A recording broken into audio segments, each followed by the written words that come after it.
Cette vidéo présente comment mettre en œuvre une méthode d'accompagnement participative. Elle illustre les différentes étapes de la méthode et vous présente les outils d'animation nécessaires au bon déroulement des ateliers mis en place. Un atelier participatif vise à réunir autour d'une même table les acteurs concernés par une problématique en particulier. Un animateur ou facilitateur devra être présent pour cadrer les échanges.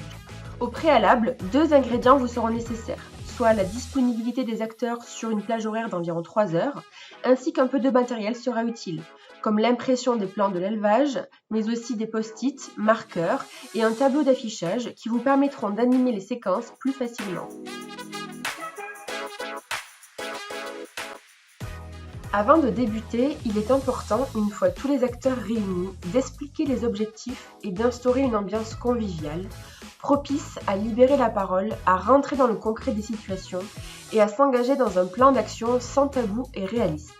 Pour ce faire, il est important de rappeler que les propos doivent rester factuels et sans jugement. Un bon café et quelques gâteaux pourront aider à bien commencer l'atelier.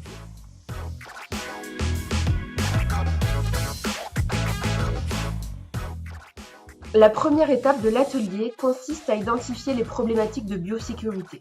Pour ce faire, il faut amener chaque acteur à décrire le déroulement d'une situation, par exemple ici le chantier d'attrapage des volailles. C'est le rôle de l'animateur. Des questions de relance peuvent aider les interlocuteurs à préciser cette description. Ces questions doivent rester les plus neutres possibles et l'animateur devra rester dans une posture d'écoute active. Ici, l'appui des plans d'élevage sera utile pour mieux visualiser les situations décrites. Lors des chantiers, nous sommes souvent pressés. Quand nous ne savons pas où nous garer, nous faisons au plus pratique pour nous. Et c'est vrai qu'il peut nous arriver de stationner notre véhicule au plus près du bâtiment, ce qui est le cas ici. Le moment du départ de mes animaux est une phase stressante et très importante pour moi. Et quand les équipes arrivent, c'est vrai que je suis déjà dans le bâtiment pour préparer le chantier et guider le camion de chargement. Je n'ai pas forcément le temps de me préoccuper de là où les équipes d'attrapage vont se garer. Pour nous, c'est vrai que cette étape d'attrapage, elle n'est pas forcément incluse dans notre accompagnement technique du quotidien avec l'éleveur. Nous avons tellement d'autres points à aborder. Par la suite, le groupe sélectionnera de 1 à 3 problématiques à traiter au cours de l'atelier. Par exemple ici, le stationnement des véhicules des attrapeurs.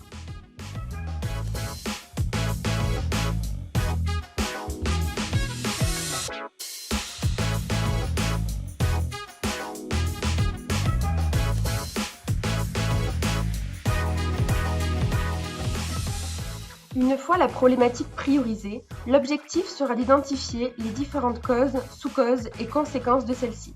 Pour cela, chacun des participants sera invité à parler librement sur les éléments qu'il identifie. L'animateur notera au fur et à mesure les mots-clés cités sur des post-it en utilisant des couleurs permettant de différencier les causes des conséquences. L'animateur positionnera les post-it par thématique en suivant le modèle de l'arbre à problème. Quand nous arrivons sur le site, nous sommes la plupart du temps pressés par le temps. Il fait nuit et parfois il pleut. Ici, nous avons pris l'habitude de nous garer au pied du bâtiment, à la fois parce que nous n'avons pas d'autres indications, et aussi parce que ça nous évite de faire des efforts physiques supplémentaires, alors que la fatigue et la charge de travail sont déjà très importantes. C'est vrai que je n'ai pas mis de panneaux, ni de barrières, qui aideraient les équipes à savoir où se stationner. Au final, je n'ai jamais pris le temps, et il est vrai que je ne vois pas vraiment l'intérêt.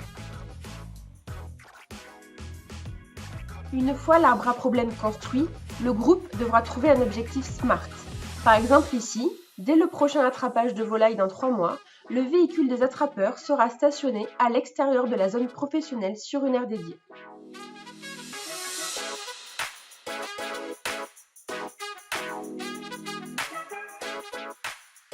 Maintenant, le but sera d'établir un plan d'action pour atteindre l'objectif fixé au regard des causes de la problématique mise en évidence.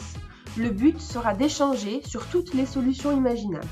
L'animateur les listera et les notera sur le tableau. Par la suite, il devra cadrer la discussion et aider le groupe à sélectionner les solutions les plus réalistes et efficaces.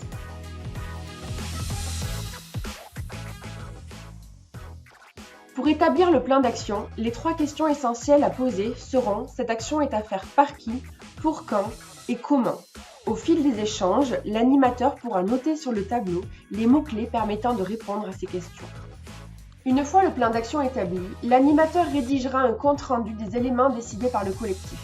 Des relances aux participants pourront aussi être envisagées dans le temps afin d'assurer un suivi des actions et garantir une atteinte de l'objectif fixé. Cette méthode, elle peut évidemment être utilisée pour d'autres problématiques, comme ça a été le cas par exemple pour le projet européen NetPool Safe sur la thématique du circuit court. Et pour aller plus loin, n'hésitez pas à cliquer sur ces liens et ou à vous former aux techniques d'animation.